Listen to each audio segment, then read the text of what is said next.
This episode is brought to you by AG1, the daily health drink for whole body health. With over 75 high quality ingredients, AG1 supports your digestion, energy levels, and immune system all in one simple daily habit. AG1 is proudly NSF certified for sport, one of the most rigorous independent quality and safety certification programs in the supplement industry. Drink AG1 as part of your routine and visit drinkag1.com/Keegan to subscribe and receive a free welcome kit plus 10 travel packs. Please refer to www.drinkag1.com for full disclosure. Offer valid for new subscribers only. What's up, guys, and welcome back to the Keegan & Company podcast. For those who are new to the show, my name is Keegan Kipgrave, and this podcast is around resilience. It's around mental health, it's around high performance, and we get to have conversations with some of the best athletes, professionals, and academics in the space. If you are new to the podcast, or if you've enjoyed this podcast, gotta get you to hit that little subscribe button on wherever you listen to this platform on, wherever it's Apple or Spotify or YouTube. That stuff actually allows us to have these really beautiful conversations. It allows us to sit down with these really incredible guests. And that is the only favor I will ever ask from you. In this episode, we are talking to Katie Martin, Lululemon ambassador. She was recently on the cover of Women's Health, has been in the PT space for over 10 years now. She was PTing when she was still in high school as a year 12 kid. And we learned all about Katie in this episode today. We talked around, building the life that you want. We talked really in depth around goal setting and how she maps it all out and how she's removed all of these ceilings and now she's become like a sweat trainer and how that came about. And it was really beautiful to see how she's built this life for herself. And of course, we all have hard days, which we talked about with Katie in this episode. We talked about fueling, we talked about performance, and we talked about probably fueling for performance over aesthetics. And there was some really beautiful chats there in the end of this conversation. So hope you guys enjoy.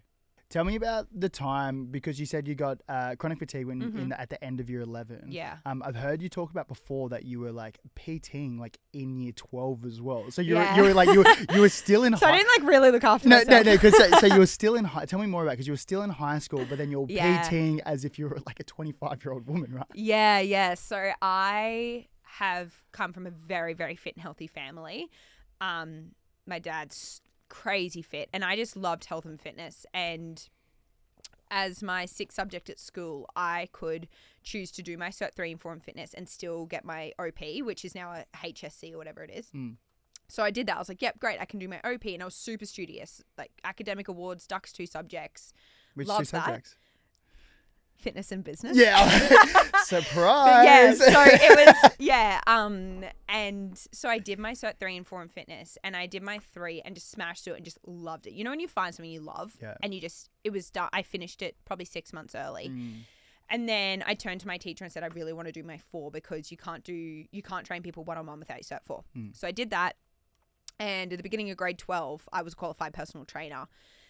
Long story cut short, went to this gym just to go there as a member, was talking to the owner one day, and she just assumed I was older. And she said, oh, what are you doing? Where do you work full time? Blah, blah, blah. And I said, oh, I'm still at school, but I've just become a qualified PT. And at this point, I don't know if many people know this, but I danced competitively for 12 years, like ballet, point shoes, the whole thing.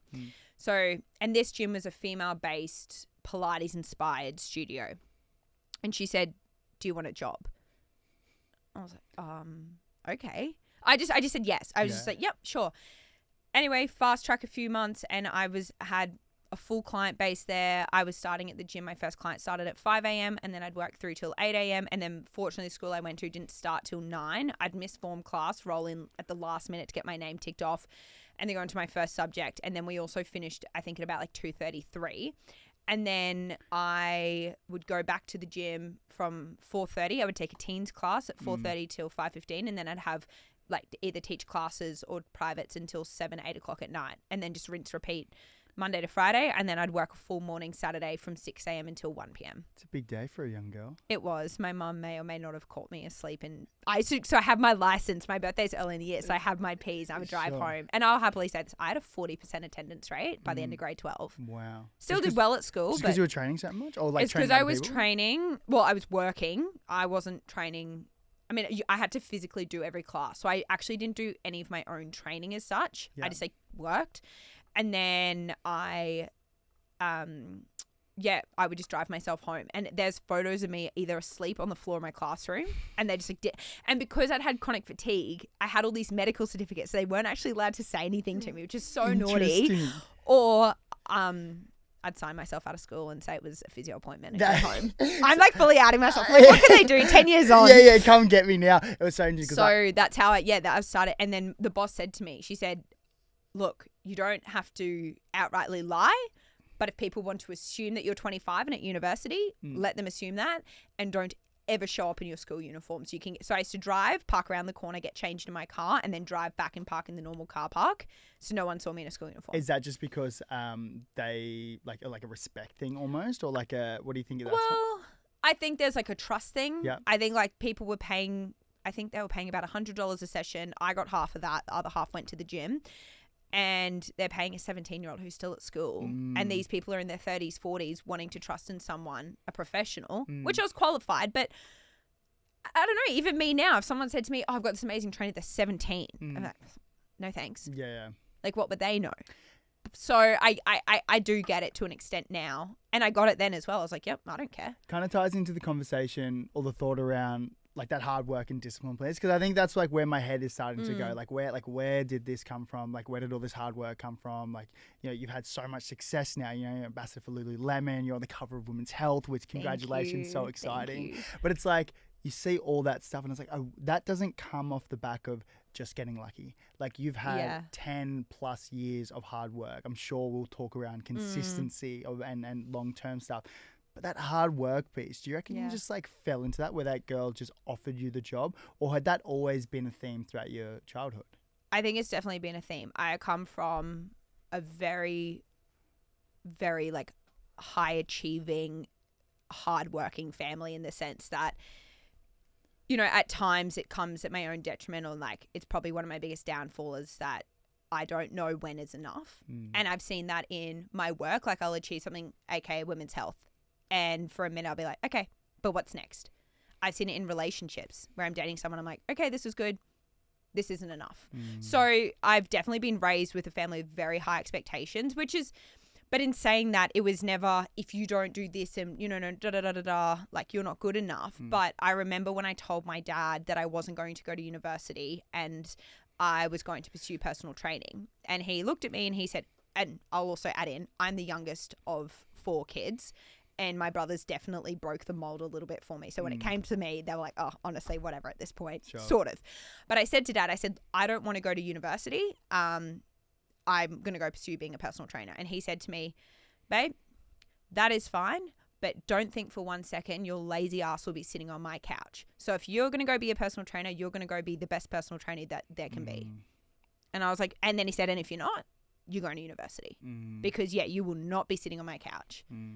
And I was like, okay. And I just think growing up, we knew where the boundaries were. My parents are so incredibly supportive of myself and my brothers, but there are boundaries and there are expectations. So, and it's definitely something, I've struggled, not struggle, that's so heavy, but at points I have to sit there and remind myself, like women's health, for example, actually take that in. Like, don't think what's next. But I remember even when I got my first contract with Sweat, I was living with one of my brothers at the time, and I was so like, that for me was still probably the biggest thing that's happened in my career, signing with Sweat. And I showed him the contract and it was a significant amount of money, and I was like, this is unreal. And the first thing he said to me was, okay, so when you get the next contract, this is what you want to look at. And I think that kind of would sum up my mentality and my family's mentality. It's like, okay, this is really good, but what's next? Because there's always going to be what's next. Well, it sounds like you're super aware of it though. Like that treadmill, that hedonic treadmill, like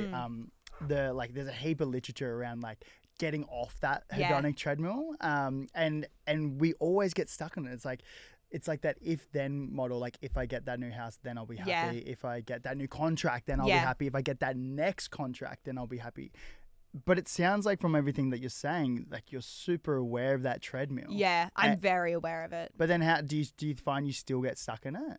Not as much as probably I used to. Yeah. I think now I'm definitely a lot more mindful. I definitely think I do like my daily gratitude Yeah. whether that's just mentally while I'm driving or actually take pen to paper, just pending where I am. Because I was going to say, how do we get off it? Like, how do we get off the treadmill? Like, because we all get stuck in it. It is such a topical thing where it's just like, we're all aiming for that next thing. But I was like, is it a presence thing? Like, do we need to like bring ourselves back by journaling and writing your gratitude every day? Yeah, I think that's a really, like, for anyone listening, that would be probably like number one place to start, because I think when you actually stop, like when you are doing your morning gratefuls or when you are journaling, it makes you incredibly present. So you're not thinking about what's next or what's happened. You're just like in the moment, what am I grateful for in this moment? So it makes you incredibly present. I also am very big on goal setting. So I think doing goal setting, I do a vision board at the beginning of the year, and then at the end of each year, I like to reflect on mine quarterly because I break it down. So it's actually, I do achieve my goals.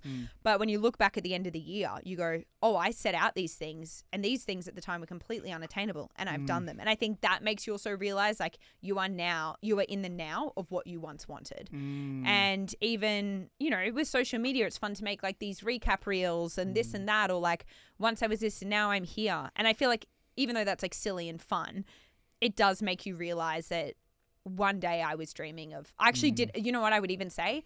I didn't even know when I was 17, when I decided to be a personal trainer. I didn't sit there and be like, this is what I want. I want to be a sweat trainer. I want to be on the cover of Women's Health. Actually, I've always wanted to be on the cover of Women's Health. But like, I never thought I'm going to be a Lululemon ambassador. I never thought any of these things. I just was so deeply passionate about helping people.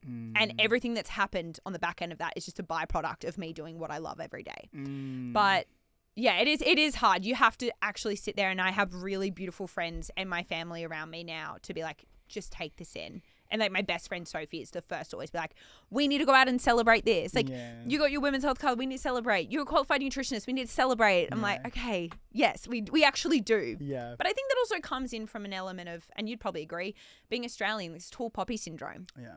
It's like, be happy for yourself, but not too happy.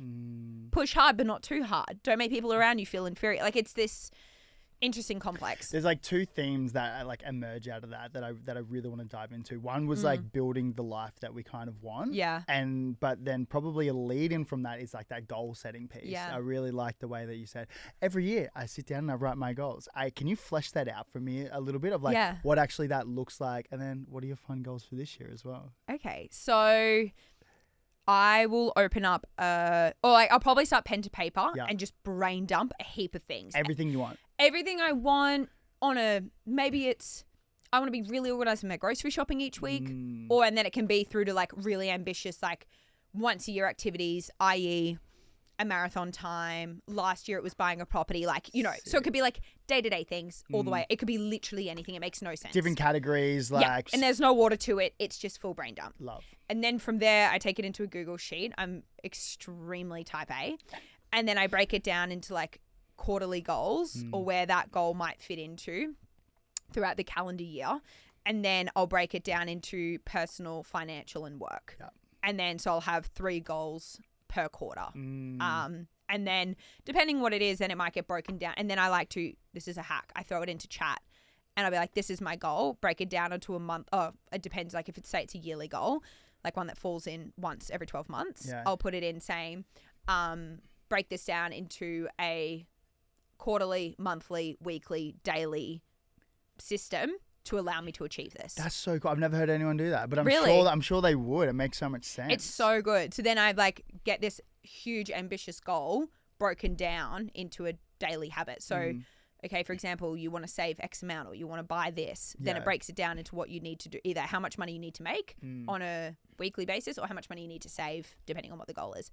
I want to grow, you know, this business to this level. Okay, what am I doing on a daily to make sure that happens? Because I think, and I'm guilty of this, you are hesitant of setting these hectically ambitious goals because it's not that you can't do it, it's that you don't have the systems to do it. So it's like anyone can do something. You just have to have the right systems and processes in place. And that's where I'll delegate to my assistant, Chat. And I'm like, Chat, hit me up. Give me the goods. What am I doing on a daily? But then what comes first? Is it the big goal or is it the systems? Because if you have the big goal, you can almost just like work backwards, like kind of like well, that's what works for me is to work backwards. And it also, I guess similar to you, like I work for myself. I can turn this flick on, I can turn the flick off, I can go on holidays. Like, it's up to me as to how hard I want to work, and what I achieve is a direct reflection of what I'm doing. So I think having that kind of accountability on a day-to-day, weekly, monthly, quarterly, yearly level, I can sit there and I'm almost setting like my own KPIs. And then, you know, when you get to the end of the year, you don't achieve something. It's like, well, can you actually be upset at yourself? Like, did you actually do the work? No. Okay. Well, no shit, you didn't achieve it. Like, no pity party here. Yeah. Or there's the other side where it's like, yeah, I did achieve that, and that is because my systems were there. It's even us having this conversation to some friends I was running with yesterday morning. So really, I'm setting out to do a sub 3:40 marathon in Sydney, which, look, I'm sure there's a lot of people who can run a lot faster than me, but that for me is my goal. Comparison is the root of all evil. It is. Yeah. So that's my goal. And Sydney's supposedly a very hilly course. Anyway, and someone said to me like, "Oh, are you nervous? Like, do you reckon you're going to do it?" I said, "Well, no, because I have a really great coach and I have a whole training plan and process. So all I have to do is hit those runs. And then the marathon's just the output of my training. Yeah. It isn't like, that's almost not the big day." Does that make sense? 100%. Like, if I hit my training sessions are the big days. And then when I get to the marathon, it's like, okay, just start moving and you'll do it because you've done the work. And it's also really nice to be able to tick a goal off and knowing that you've done all the work. We did a podcast 100%. Last week with a guy called Andy Buchanan. He's got the Australian record for the marathon. Yeah. It's like 2:06. Yeah, so like we're the same. Same. Yeah, same. Gotcha. Yeah. As you're like, Andy, I got some tips for you, buddy. I get it, bro. but he was talking about, he's like, there's nothing like putting in a training block, like training, doing the work, getting to the start of the race day and just be like, no, I've done everything I can. Yeah. And then, but he's like, but on the other side, he's like, if I haven't done the work, I kind of know I haven't done the work. Yeah, it's the worst feeling. I don't like that feeling. It sucks. But then when you say you do it and you achieve it, man, ticking off like that goal that you wrote like 3 months earlier, 12 months earlier. Yeah. So there's no better beautiful. feeling. So beautiful. I think coming back to when you're like, how do you practice gratitude? I remember last year was probably the first year I ever did a proper vision board. And I set as my computer screen, desktop. Sure. What's it called? Yeah. Yeah, like your desktop. Wallpaper. Sure. And then it was like just a reel I did. It was like, how did that vision board go? And I realized I'd ticked off so much. And I don't know, I'm not massively a woo-woo person. I'm very much more like evidence-based. But I think there is evidence to show manifestation. But I think opening my laptop and seeing that every day, you know, people say like outside, out of mind. I'm like insight in mind. So that's also really cool to be like, yeah, okay. That made me be a bit present, be like, okay, put all these things on my vision board and they came true. I'm very similar to you. I have like a whiteboard, like a big whiteboard, and I'll write down like all the same things. I have like my values on there, but then I also have like my big goals, and also like my smaller quarter goals. Yeah. And we were moving a lot last year, so it was like in storage. So I wrote them down in like November or December last year, and then I pulled it out, and I was like, oh. All these things happened. Like we stepped into the podcast full time. We had our first full time employee. We ran our first marathon. I did my first Ironman. I had all these things, and I was like, "This is so cool." So what are you going to do this year? Sounds like you're just like sit and peaking. Just sit and chat to you, eh? We're going to settle in here. Yeah, beautiful. Katie and Co coming up. Yeah, Katie and Co coming up. Yeah, but then we do have a goal to run all the major marathons this year. That's huge. Which is very exciting. I mean, it's like, and like the next goal for us is like grow a little bit more globally, do a little bit more, and now instead of like, I guess, because the podcast was just a passion project. It was getting like 20% of my time, but I loved it so much. Yeah. And I was like, well, instead of giving it 20% of my time, I was like, wonder what it would look like if it was my full-time job. Yeah. And investing everything into that. Yeah. And so scary? Yeah, fully. Yeah. Or you're like, nah, I got this. Both. Yeah, okay. Yes, I've got this. Probably like a bit of a naive confidence that I've probably always had.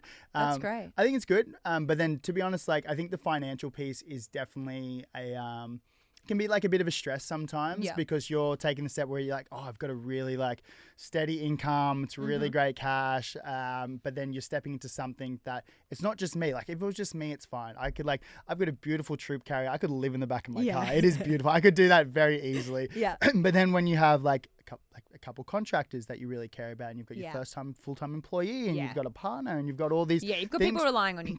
You've got people relying on you and you're like, okay, well, this has to work. But sometimes I love that. Like I remember, like when not that it was again different because I was 17 and I now upon reflection had zero risk involved. Yeah. But when I left the gym, the first gym I started working at, and I went it on my own. And I, like at a 17-year-old, I was earning very good money. Yeah. And it was consistent, and there was no risk because it was someone else's business. And then I've gone out and started on my own with not one client. It was like, this just has to work. Yeah. Like there's no, oh, maybe it will, maybe it won't. You're like, no, it has to, because I need to make money. But then, like it's just is what it is. Like I've just got to figure it out. But looking back on it now, like those steps that you took of you taking that step has now led you into, you know, being the person who you are today. And, Definitely. And people are outside like, oh, that's so amazing. But it comes with courage of taking that jump, right? And it's pretty gnarly that a 17-year-old is jumping out on their own. Yeah, but also at the same breath, like let's be real, I was living at home. And was 17, didn't have kids, didn't have a partner. Like Sure. But yeah, it's, at the time though, that was extremely daunting. But you're putting yourself in those circles, right? Like I Yeah. imagine the sweat partnership didn't come off the back of you just like hanging out and doing a session here. Okay, and can I there. actually say though, no, it didn't. But how I became a sweat trainer, I was at home on a Friday in a wet fake tan, and I received a FaceTime call from a random number, and this was on the back end of COVID. Do you have a face mask on? No, I didn't, because I had my fake tan on. Sure, Yeah, sorry, I'm not up to date. And I had launched an activewear company. It was going okay. I'd put a lot of money into it, but I'd started it pre-COVID, then and it was being manufactured in China. Delays. I was getting jumpers in summer. It was chaos. And I came home. I was working as a trainer on a retreat over in Bali. Came home and was just like actually lying on my back in my office, crying on the phone to my mum, being like, I don't know what to do. Like I knew at that point I needed to make steps to go beyond just being a trainer, because there's only so many hours in the day. I wanted to scale it. Was very ambitious to do more than just that. And I was like, I don't know what to do. Like this activewear seems to be going okay, but not how I want it to. Anyway, get this FaceTime. I'm literally on the phone to Mum. I go, Mum, I'm going to call you back. I answer a FaceTime lying on my back in a wet fake tan, tear marks through the fake tan. It's Kayla. Hey. I'm like, hi. Kayla the founder. Kayla is one of my now best friends. She goes, do you want to be a sweat trainer? What? Yeah. That's how people are like, oh, did you go? There's a massive interview process. Like, did you apply? No. Kayla called me, so she'd met. You didn't know Kayla in the lead into this? So kind of, not actually. So one of my brothers was in a car park near a hotel. Her and her now husband Jay were also walking through there. Jay's obsessed with cars, saw my brother's car. They were talking about lights on utes. I don't know. Sounds like a boy thing. And then my brother's looking at this girl thinking, I know you from somewhere. My brother's like, oh no, like, do I know you from somewhere? Like, how do I know you? Yeah. Anyway, and then he clicks. He goes, oh my gosh. And then Jay said, this is my, they weren't, I don't know if they were engaged at the time, but anyway, so this is my partner, Kayla. And it's clicked. My brother's like, oh my God, Kayla, it's seen us. And he goes, you have to meet my sister. And at this point, I was PTing in the Carlisle Hotel the car park they were in. And Kayla's like, yeah, every time I speak to someone's cousin, auntie's dog's child is a personal trainer. My brother was just adamant that and he's like, no, look at her page, look at her Instagram. I think I had like 15,000 followers, like nothing. And he's like, no, you have to see it. And then she looked and she was like, oh yeah, like she actually is a PT in the thing. Anyway, he goes, you have to follow her. She goes, okay, thanks, like nice to meet you. Will goes, no, follow her. And so she ends up following me. I remember I was only a couple of 100 meters away where I lived. I get this notification, Kayla, it seems to start following you. I'm like, what the hell? Anyway, then my brother calls me. He's like, look at your following. And I was like, what is going on? And he told me the story. Anyway, she messaged me and was like, hey, I just met your brother. He was adamant that I followed you. What a great brother. Maybe see you around sometime. That was it. 18 months later, she FaceTimed me. She got my number through a mutual friend. So she'd been following you for the last 18 months? She'd been following me. Yeah, and then, do you know what was crazy? So then after that phone call, it was maybe... And anyway, typical Kayla style calls me. She goes, yeah. I goes, oh, someone's reversing into a bin. I got to go. Anyway, yeah, we'll chat later. Bye. And I'm just like, what the hell? Full like fangirl moment? Full like, oh my God, she just saw me in a wet fake tan. Tear marks down my face moment. And then it was probably not even 3 weeks later, I was assigned trainer. That's so gnarly. It was crazy. How you've gone from like one extreme to the other. It's just so crazy. Sliding doors. I was going to say. Sliding doors. One little moment that can just change everything. What changed after you became a sweat trainer? I would say probably obviously working with sweat and being able to have an impact on millions of, users around the world. That's for me the most important thing. But it gave it gave me a level of credibility to everything else I did.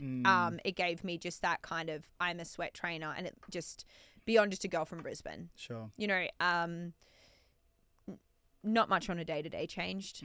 I gained a really great friend out of Kayla. Yeah. It kind of reaffirmed also that the decision to not go to university and to pursue my passion was the right decision. Not that it was probably just before that phone call with Kayla. Not that I was doubting being a personal trainer, but I kind of was like, okay, what's next? Like, I'm very driven by money.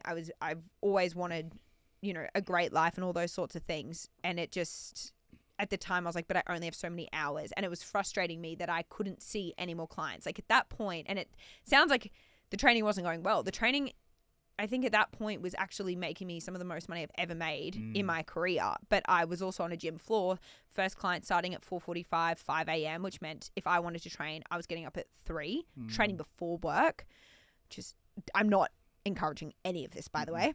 Training before work, then going to clients from 5 a.m. back to back, like eating breakfast on the gym floor next to them as they trained until 12:30, 1 p.m.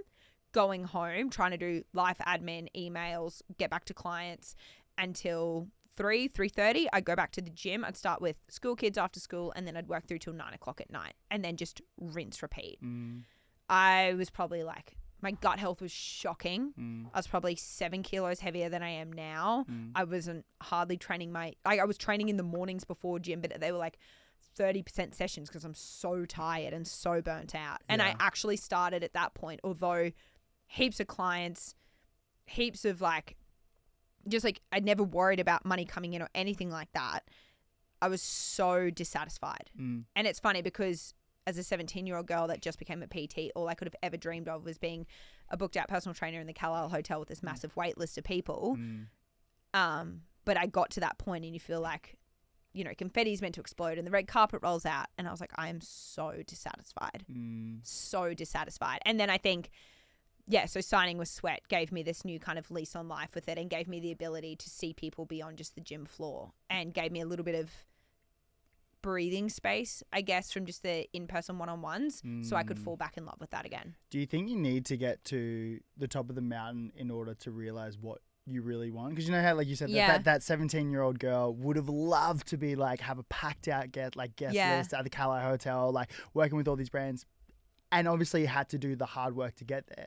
Do you think we need to get to the top of the mountain to be able to reflect and be like, this might not be it, or there might be something else out there potentially? Yeah, for sure. I think, upon reflection, I wish it didn't take me to getting that point to realize that, but I think you've got to go through it, and no matter how much someone else might tell you, or it's like almost being in the wrong relationship, right? Yeah. People, all your friends can tell you, but until you see it for yourself and you realize that this isn't right, you know, it doesn't matter what people say. So not that anyone would have said to me, oh, like from the outside looking in, it looked beautiful and seamless and stunning, but, and like, no one was going to feel dissatisfied. I could have got there and felt amazing. Sure. But I just at that point was like, this is at the detriment of my own health, my own happiness to an extent. I'm also taking on, and I love every single one of my clients, and I had the luxury of picking my clients and sacking clients. That's something I learned how to do, like getting rid of clients that were like, I just thought you and I are not a right match. But yeah, it took me getting to that point to realize I was like, I need something different, or just, it wasn't I needed something different. I just couldn't see myself doing that then day in, day out, because I just was like, but what's next? And coming back to like what we first talked about, like what's next? But I didn't know what was next, because being a personal trainer isn't this corporate job where there's like this linear progression of, you know, you go from a grad role to a senior role to an exec to a partner. Like it's not, no one's got it laid out for you. It's such a interesting industry that I was like, I don't know what's next. And I never had an ambition, and I still don't, to open my own space. I tried bringing on a girl to work under me, but people want, the thing is personal training, people want you, and they want your attention to detail, and they want your outlook on fitness, and they want, you know, wanted my expertise on diet and that kind of stuff. So that didn't work. And I was like, I don't know how I can do this now. Like what, until when? Until I decide to have children. And then even still, like, what, I just jumped straight back into it. Yeah.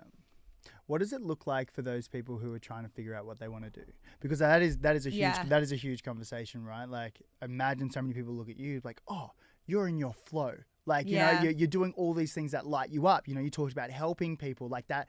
Even talking to you now, like you can see the energy when you're talking about it. It's really beautiful. But I was just like, I imagine there's a whole host of people that are like, Katie, I'm trying to figure out my thing. I'm trying to find my passion. Any tips? Any advice? Any thoughts?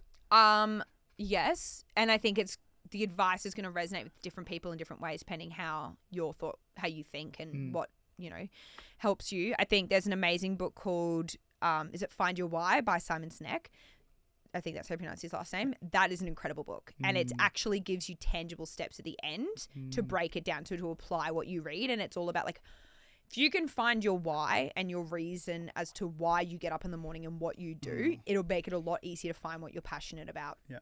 I think also sitting down and being extremely honest with yourself. I think blocking out the noise and looking at someone else going, they did that, so I should do that. Yeah. It's like, the end of the day, well, for me personally, I'm never going to succeed at something if I'm not deeply passionate about it. So if sitting down and being very honest with yourself and saying, what would get me up in the morning? If I was to get paid nothing for any of this work, what would I get up and do for free? That's a really good thing. And then figure out what you're good at. You know, it might be really niche and nuanced, but you can monetize almost anything nowadays. Actually, I'm yet to find something you can't. So I think doing that, but try stuff. Learn to fail. Lean into failure. And I think I sit here and people are probably listening going, oh yeah, like cool, when have you failed? I failed heaps of times. I sunk so much money into my activewear brand.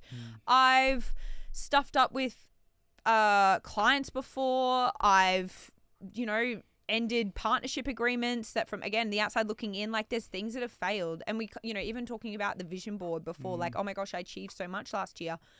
I also didn't envision that my relationship would end.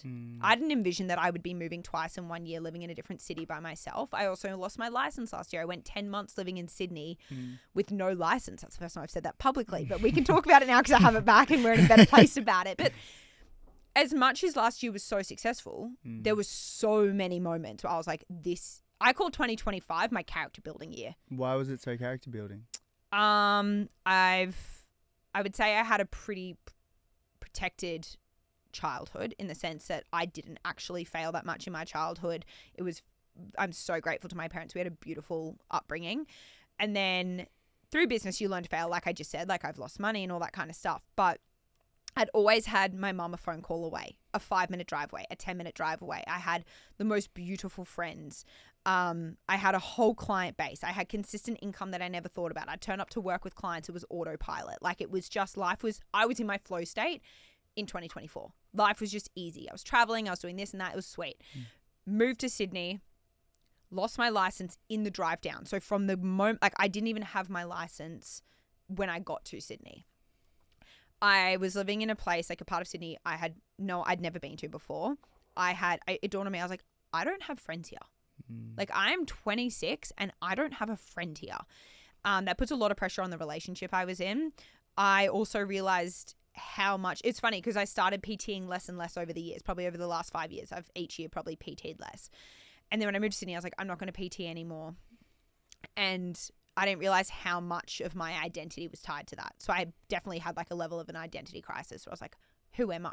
Who am I if I'm not Katie Martin training people on a gym floor? Then there was also, what gym do I go to? I'd never had less of a community. Again, I didn't ever really prioritize my community, but I realized I actually had it every day. I just took it for granted because it was built over 25 years of living in the same city with the same people. So it was very like confronting. And then, I couldn't get anywhere. And the friends I do have in Sydney all lived in the east, which was like a 40-minute drive away or an hour and a half if you want to take every automobile under the sun to get there, which I'm well and truly across.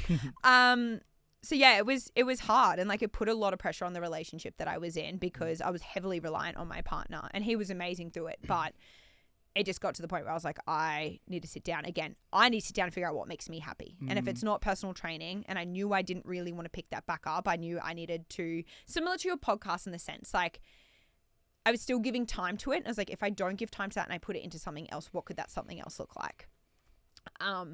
So that's kind of been a shift, but now I feel a lot more settled. And I've lent into like, I was super, super regimented, always have been my whole life. Calendar color coordinated, all this stuff sorted, like time travel, like everyone invited to meetings, notes included, everything like inbox cleared every day. And now I'm just leaning into the fact of like, I'm finding routine where there is no routine. Like I travel a lot. I've been moved into my new place. I've been there for I think maybe 5 nights since I moved in Jan. Like it's, but yeah, so it's that's what I mean in character building. I know you're really reflective. Like I'll get that vibe from you. What do you think was the biggest learning out of that really tricky 2025? I learned to ask for help, which is something I'm so bad at. Like, well, I'd like to think I'm better now. But even my mum would say to me, like, as a little girl, you were so hyper independent. Must pick your own outfit, must dress yourself, must brush your own hair. Even when I was dancing competitively from 8 years old, I was doing all my own hair and makeup. I couldn't rely on someone else to know that maybe they'd packed my bag. I had to pack my own school bag. I had to check my lunchbox every day that mum had put the right food in there. Even though my mum is like, I trust my mum so much. Always been hyper dependent, almost probably like it's not a trust issue. It's like a reliance issue on other people. And I've always got things done. I've always figured out a way. And then when I moved to Sydney and I didn't have a license and I didn't have friends, I remember crying to my mum on the phone probably like a few weeks after I moved down. I was just like, I miss you so much. Like, I don't know if I can do this, la, la, la. And then she said to me, she was like, you need to be vulnerable for people to be vulnerable with you back. Actually, and like my partner's friends' girlfriends was so lovely, so lovely. She was like, tell them you're not okay. Like, stop saying, oh yeah, I'm sweet, I'm all good. If they say, oh, do you need a lift? I'd be like, no, I'm all good. And then I'm there like booking an Uber or figuring something out. And they're literally driving past my place. They could pick me up. And I learned to be like, yeah, I'm actually really struggling this week. And it was crazy to see how conversations opened up on the back end because I think, and it's funny when I say it because I know it myself. Like if those people you speak to, they're like, I'm good, I'm great, life's great, work's good, everything's amazing. You're like, you're exhausting. Like be real. And then I think, but I needed to apply that to myself when I started telling people, I'm like, yeah, work's actually really shit and I got some bad feedback on a meeting and I need to lift my game with this. Or yeah, I am really struggling this week and I am really homesick, or you know, different things. It's crazy how much people, it's not that they want to hear that you're not, it's not about not doing well, it's just being human. And they're like, oh wow, okay, she's not this perfectly put together person that she always appears to be. It's she's normal. Especially on the highlight reel of social media, right? Where 100%. We put up all the best bits and pieces of it. And like you said, from the outside looking in, she's got it all sorted. Yeah. But we all go through our own shit, right? Yeah, 100%. And that's not to say, like, I will sit here and I will confidently say, I, for 99% of the time, have my shit together. Like, I do. And that's something I'm really proud of myself. But it was that 1% where I'd try and put on a brave face. And I'm like, it's okay. Like, people don't think that you're failing. I mean, not that it matters to fail. That's the thing. So I sit there, I'm like, it's okay. I feel like my next question is, how's everything going now? Everything's good. Everything's honestly, I actually said I was on the phone to my dad yesterday and I said, Dad, I'm just living life. I was like, I'm living. Let's go. I'm like, everything is so good. Like, and it's funny because if you ask 20-year-old me where I would have been right now, it's not where I am.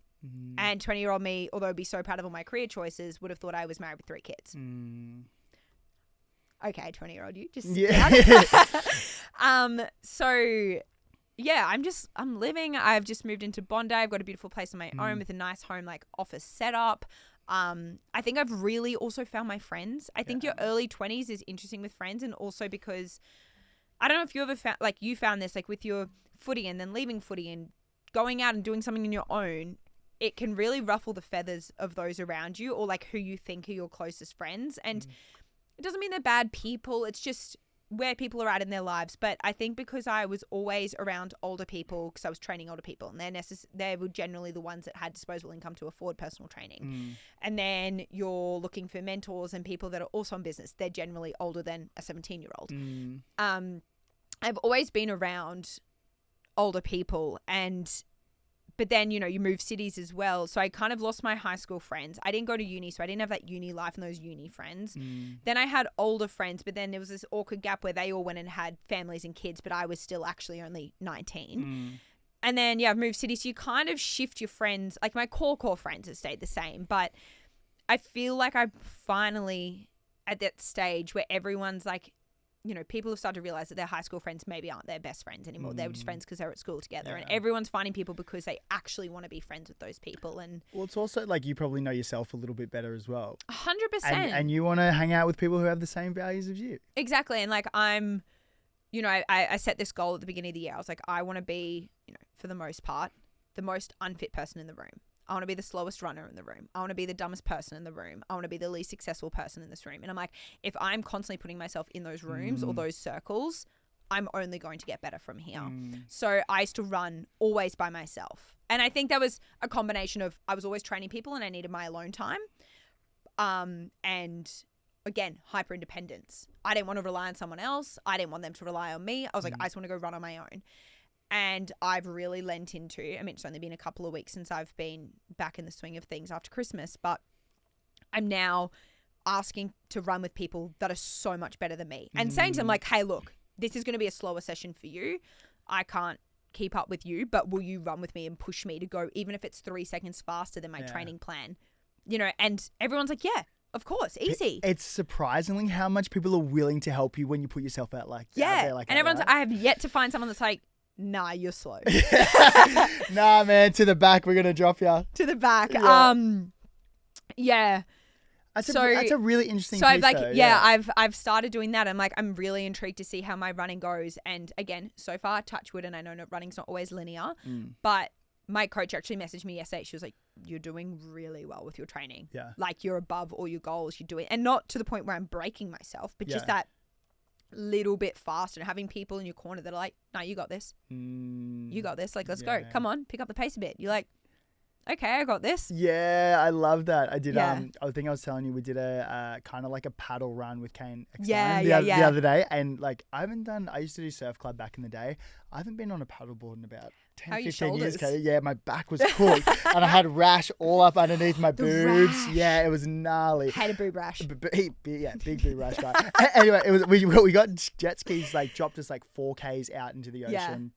And there was a big paddle back. It was like a 4K paddle back in. Crazy. And I was just like not there at all. I was like on my belly, like just trying to get, and I can swim. You know, I just came off the back of an Ironman block. I felt like, I was like, I'm pretty fit here. Yeah, I got this. And then I was like, I got this. And then I was so cooked. I was 2K into it. And Kane just kept pushing me. He's like, get up on your knees, get up on your knees. Because it's harder on your knees. Your heart rate gets a bit more elevated and you're trying to like reach out. Yeah.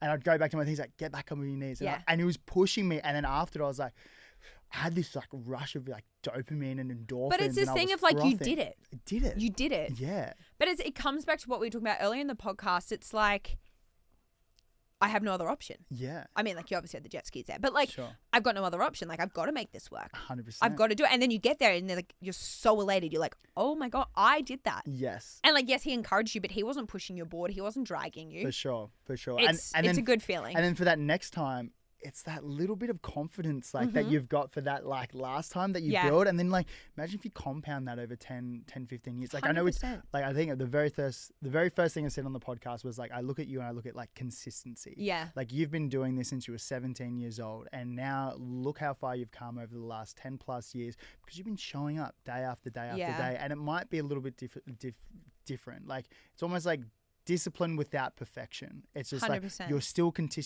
consistently showing up, but it might vary a little bit. But doing that over a long period of time, man, that's where the gold is. Consistency, and I know it sounds like a cliche to be like, consistency is key, but it actually is. And I think if I could tell anyone anything, it's like, don't let the idea of perfect get in the way of good.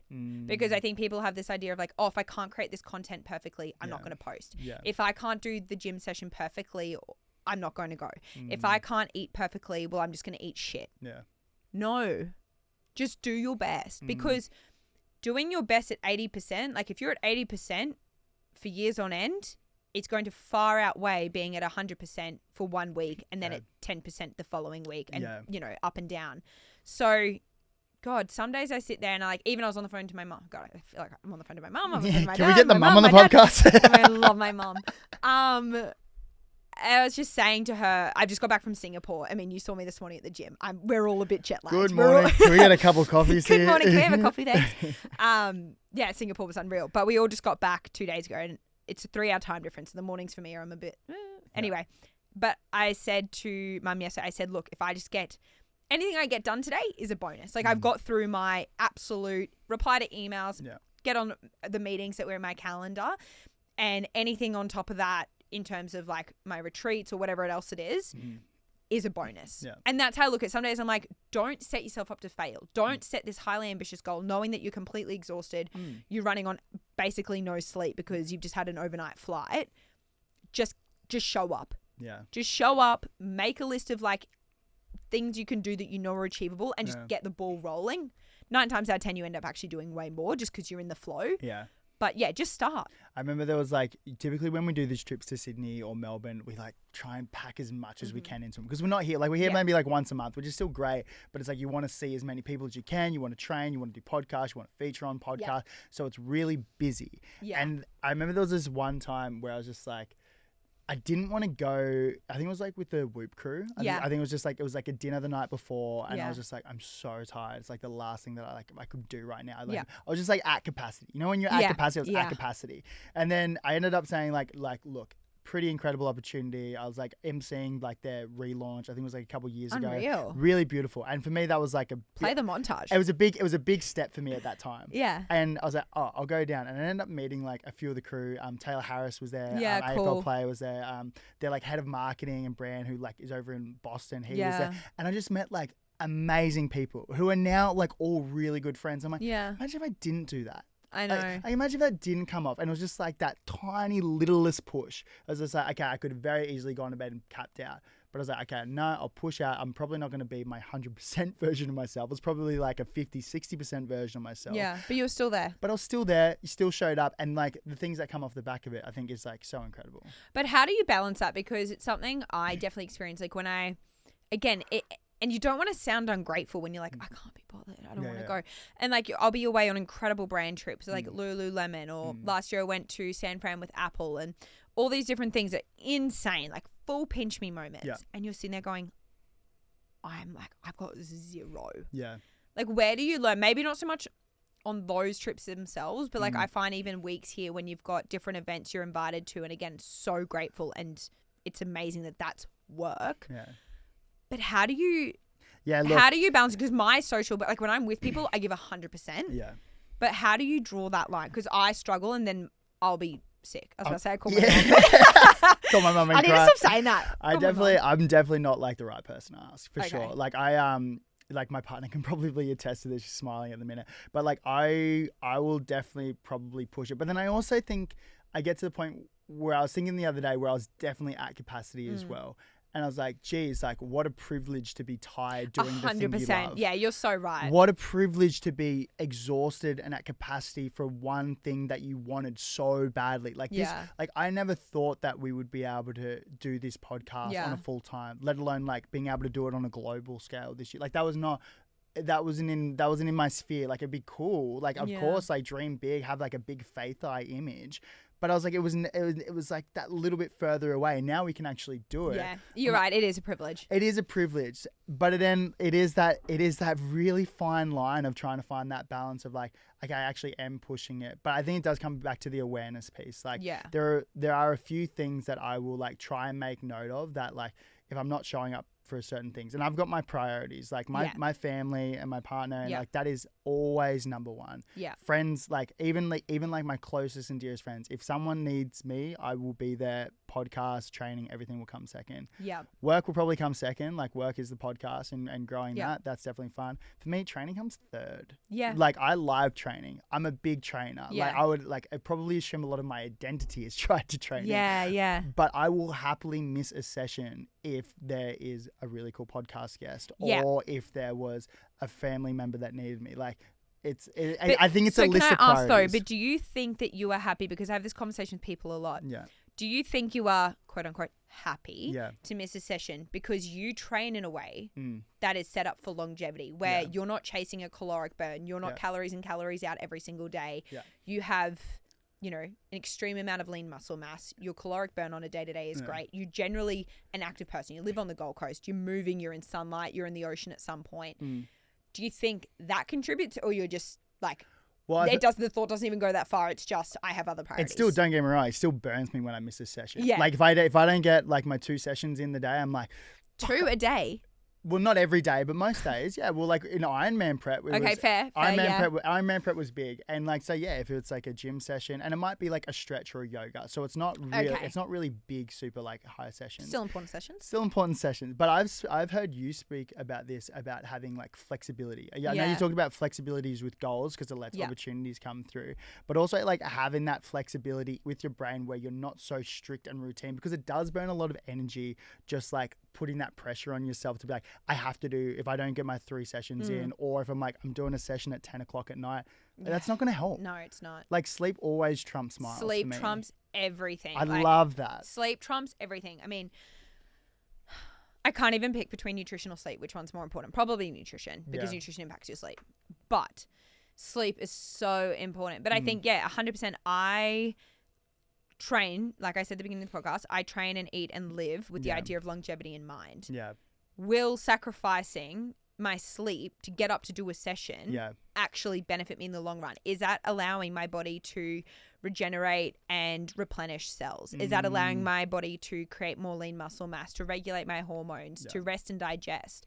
If I'm sacrificing that to go do a session that my body then can't on the back end repair from because it hasn't had the time, like it actually doesn't make sense. And I think the biggest key thing that I've done to have that kind of mentality and to switch that narrative away from what I look like in the mirror, is my waist 2 centimeters smaller? Am I eating enough calories? To how am I serving my body? Is information and knowledge. Like reading, like if you educate yourself, it is so incredibly hard to do the wrong thing by yourself. Like if you deep dive, for example, let's just like pick something super trivial. If you deep dive smoking and what cigarettes do to your lungs, it's going to make it a whole lot harder to pick up a cigarette. Let's say you don't have an addiction. Yeah. You go, okay, I'm going to start smoking. Let's read the pros and cons. Yeah. You're not going to pick up a cigarette. But that's a beautiful conclusion to come to, like, especially on the back of your background. Like, and tell me if I'm wrong, because I haven't been in those circles, but you you dance professionally for you've been in the system for like 12 years. And I imagine that's very much like measuring waistline. And I know, massively. And I know you've talked about this before, but how have you come to those conclusions? Like, how have you navigated those thoughts from being in that really hyper fixated environment to being, seems like a very positive relationship with food now? Yeah, and aesthetics and everything like that. Yeah, I think so. If you haven't experienced dancing, it is all about how you look. It is how tall you are, how big you are, all those sorts of things. And that's just the nature of the sport. I remember going to auditions and you stand there in a line with girls all next to you and you get told to wear the smallest and shortest bike pants you have, look perfect, and they will sit there and talk about you in front of you. She's too big. I don't like the way her hair looks. La la la la la. That's just what it is. But you also, in that process, as toxic as that sounds, you learn that things are just a matter of the fact. They're not having a dig at you and who you are as a person. What I look like is the least interesting thing about me. You know, and so you sit there and go, they are just looking for a very specific role for this position. It may not be me. It doesn't mean I'm a bad person, that I need to go lose weight. It's just not what they need. It's the same even with dating. Yeah. You know, people take dating so, like, the first few dates, I always say to my girlfriends, I'm like, date 1, 2, and 3 is actually nothing to do with you. Yeah. You either are a match or you're not. Yeah. Don't change yourself. You just either are compatible or you're not. Anyway, I digress. So you grow up and you have people talking about you in front of you and you learn to have pretty thick skin. I also grew up with 3 older brothers and they would give you thick skin if nothing else. I was going to say that would give you a lot of thick skin there. But to my brother's credits, they used to say to me when I was highly impressionable 13 to 18-year-old girl, they'd always say to me, the hottest chicks are the fit ones. They said, nah, we want a fit chick. We want someone we can go run with, surf with, ski with, do activities with. We want a girl that's going to come eat food with us. So there's that element. Then there's the element that my mother comes from a Lebanese family and food underpins everything we do. You're happy, you eat. You're sad, you eat. You celebrate something, you eat. Someone gets married, you eat. Someone dies, you eat. It's always there. And like, again, such a positive relationship. Mum, you know, we were raised to never leave something on your plate. Like, what's wrong with you? Eat. Don't be so ungrateful. Eat your food. So there was that element. And then, so that's kind of like childhood shaping my brain in that sense. And then there's the education piece.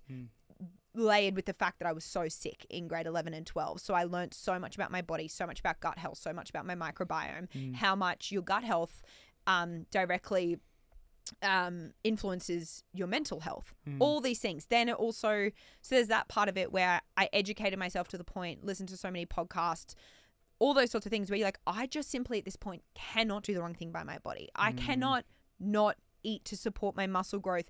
I want glowing skin. I'm a girl. I want my skin to look nice. I want my hair to look good. I want it to grow. I don't want brittle nails. That comes from eating healthy fats. There was that part. And don't get me wrong, like that first job I had, my boss made me take photos of every single thing I ate. She made me put it into a grid. It was an app I had to download. It had 6 grids I could upload: breakfast, morning tea, lunch, afternoon tea, dinner. And I had to leave the 6th square free because you weren't allowed dessert. She also, so that was when I was 17, highly impressionable. Probably the closest I came to having some sort of disordered relationship with food. Again, fortunately, spent so much time with my family that wasn't the case. But I remember her emailing my mum. We'd gone overseas over Christmas break, and I was coming back to a photo shoot for just like images for the gym. She emailed my mum saying, can you please make sure you're watching what Kate eats, because we have a photo shoot when she comes home. Keep in mind, I was 17. I had the metabolism of a 12-year-old boy. I was exercising like crazy. I think I was like below 16% body fat, which is not healthy for a female. Like, do not stand by that. And she's still emailing my mum saying, make sure you watch what she's eating. And not long after that, I quit and went and did my own thing. Not because of that, but that was a contributing factor. Yeah. So I think, again, you see that and you're like, I don't want that. And then I think the biggest thing that's probably shifted it and just like taken it to the next level was when I did my first marathon. And you have to eat. You have to eat. And everyone's like, oh, like it's such a great way to lose. No, like I've never eaten more. I've never exercised. I've never eaten more. I've never been hungrier in my life. And I think the biggest learning, I remember one day going out for lunch. It was a healthy lunch, but it was a Greek restaurant. So it was like high fat, high protein, probably lower carb lunch, because it was just like heaps of meats and salads. And the next day I had a long run. Ran like shit. Felt like I was running into a brick wall the whole time. Following week, went out for sushi the night before. Heaps of white rice, lean like salmon and tuna, pretty basic sushi, like just a sushi tray, nothing special. Ran like the wind the next day. And I was like, okay. And I'm such, like, I have to think about everything. I'm like, why? Yeah. And I was like, it was because I ate so many quick carbs the night before. And now ever since, I'm like, you have to fuel to be able to do that. And then I came up with this whole like kind of catchphrase I say to my friends, clients, anyone that'll listen. I'm like, you don't work out to earn your fuel. You fuel to earn your workouts. And it's like, there is no way now I will ever go do a workout. Even this morning to the gym, I will not work out fasted. Like, why disadvantage yourself? Why make it harder? Why make the results harder to get, the strength gains harder to get, the faster times? Like, food is there to help you. I love that so much. I feel like we need more positive role models like you in this world. I feel like this is a billboard. These are these are, because I always think like when we have these conversations, I was like, what are the most like beautiful parts of this conversation? Like, what are those like little golden nuggets that we can take away and that we can like pass on? And I feel like this like fueling for performance over aesthetics is like the most beautiful play, because like you said, like there are people in this world and there are people who will like maybe try and skew. And I think like these conversations are great because it lets us like put a bit more awareness out there. But there are always going to be those people who might shift you in other more like negative, toxic ways. 100%. But having people like you in this, I think that's a beautiful thing. But it's really sad. Like, I think there is such, the rise of different drugs people are using to now lose weight, and I'm not even going to label them because they don't deserve any more airtime. It's frightening and it's so sad. And you have girls that you're looking at just going, what? And guys, actually, for that matter of fact, the amount of drug enhancing things people are, performance enhancing drugs people are taking. I'm just like, aren't you exhausted? Yeah. Like, aren't you just tired of feeling like you're constantly chasing your tail? Like, I think I could go to the Olympics for eating. Like, I could get the gold medal for eating. I'll come with you, Katie. Are you coming with me? I'll come with you, Katie. You can get second, right? Learn your place on the podium. I'm more than happy for that. But I sit there and like, I think we were saying this morning after the gym, how many of my like best memories with my friends have occurred over a dinner or some drinks. Yeah. And I'm not saying you need to go get blind drunk. I'm not endorsing that by any means. But I love, like, there's nothing I enjoy more than cooking. I love to cook. And I always, when people are like, let's catch up, I'm like, come over, I'll cook. And I'll put on a whole spread and a whole feed. And I'm like, this brings me so much joy nourishing people. And I host these retreats each year over in Greece, which is incredible. That's just a whole different thing on its own. But I, generally speaking, the guest is about anywhere from 40 to 60-year-old female, and they're perimenopausal, menopausal, and we do a whole heap of work on, we do training, but we also do workshops on nutrition and how to strength train and cardio that's right for females of that age and of that like stage of life they're in and their hormones. And the amount of breakthroughs and tears, like serious tears people have because they have so much regret of wasting so many years of their lives doing, like starving themselves, hating themselves, looking in the mirror, speaking so poorly. And you become what you think. So if you constantly look in the mirror, I say this to mostly the girls, but I know it applies to guys as well. If you wake up every morning and go, I hate you. I hate the way you look. Oh my God, look at your cellulite in the back of your thighs. Look at this. That girl would never look like that. Shut up. Stop it, because you wouldn't say that to your best friend and you will start to believe what you think. It's the same as manifesting goals and career highlights and all these things. If you start waking up going, you look so good. Yeah. You're hot. Oh my God. Because that's how you speak to your best friend. That's how I speak to my best friends. Like, girl, you look hot. Yeah. Let me get a photo of you. Yeah. You know, and if you start saying, and this sounds, again, psychotic, but it works. Every night before I go to sleep, if like I don't have a friend staying over, I'll sit there and say out loud to myself, I love you. You are strong. You are smart. And you are so capable. Or like some variation of, depending on like maybe, yeah, like I do have like bad days where I don't love what I look like. I'm a girl. I have hormones. They fluctuate. It happens. But I sit there and go, you are so strong. You are so smart. You're so capable of like, yeah, whatever I say. And then, or like you think it in your head, and that's the last thing I think about before I go to sleep at night. And I do think it has like when I wake up in the morning, I definitely feel better for it. But start speaking nicely to yourself, because your brain is highly malleable. Like it is, your brain will become and start thinking the way that you think. So you actually have to physically stop yourself. Like every time you go to think something negative, or every time you go for the lower cal option, or go to skip a meal, like let's be so for real. Intermittent fasting is a glamorized way of saying you just skip breakfast. Yeah. If I skip dinner, I don't get a pat on the back or a podcast about it. Like let's start eating, everybody. But it's like you actually have to stop. Yeah. Like be like, no, stop that negative thought. Stop it and like say something nice to yourself. And it will get easier catching that thought. 100%. The first, it's like breaking a bad habit. 100%. You have withdrawals. It is, but if you can catch it constantly and redirect it into something a bit more positive, whether it's a positive thought, and it could be something totally different, but that hard pit is catching it, but it does get easier. I know exactly what you mean. Yeah. It's like when you're, feeling down. Again, this sounds so trivial. Try smiling. Yeah. Because as soon as you lift the corners of your mouth, you actually start feeling better. Or singing. Or humming. Humming, you can do that. I haven't tried that one, but I'll try that one. You should try humming. I mean, I am a bit of a karaoke girl when I'm in the car by myself. Let's go. But yeah, so I think fueling, I mean, I could do a whole podcast on that in itself, but I just, like they say, you don't get to the end of your life and people go, oh, she was a good size 6 girl. Yeah. She was funny. She was smart. She was life of the party. She was, killed marathons and like had endless energy. She was caring. She was a good friend.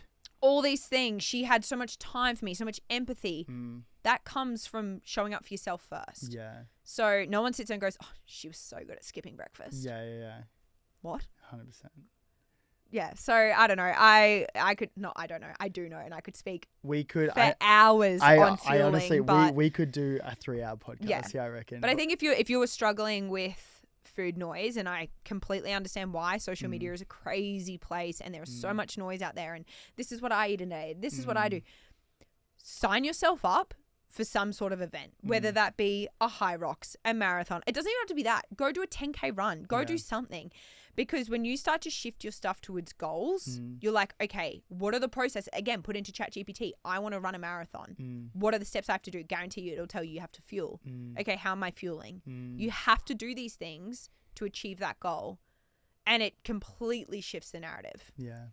Katie, I've loved this chat. This has love been this chat. so fun. No, thank you. Honestly, thank you so much. Thanks for having me. I feel like Thanks for training with me. Yeah, no, I was happy to be here. I'm glad we did a little Also, bit. for the record, I wanted to do lower body. And Keegan was like, no. I did lower body yesterday. I was like, Katie, anything but lower body today. She's like, there's a little bit. We did hip thrusts. We did do hip We did Hang hip on, but the alternate was a hang clean. So you dance with the devil. You pick your poison on that one. No, honestly, thank you so much for today. I have me. been admiring your stuff for a little while now. So it was cool to be able to spend some time, train this morning, and then even just chat around like all these really beautiful themes today. So I am so grateful for you. Thanks for having me. Yeah.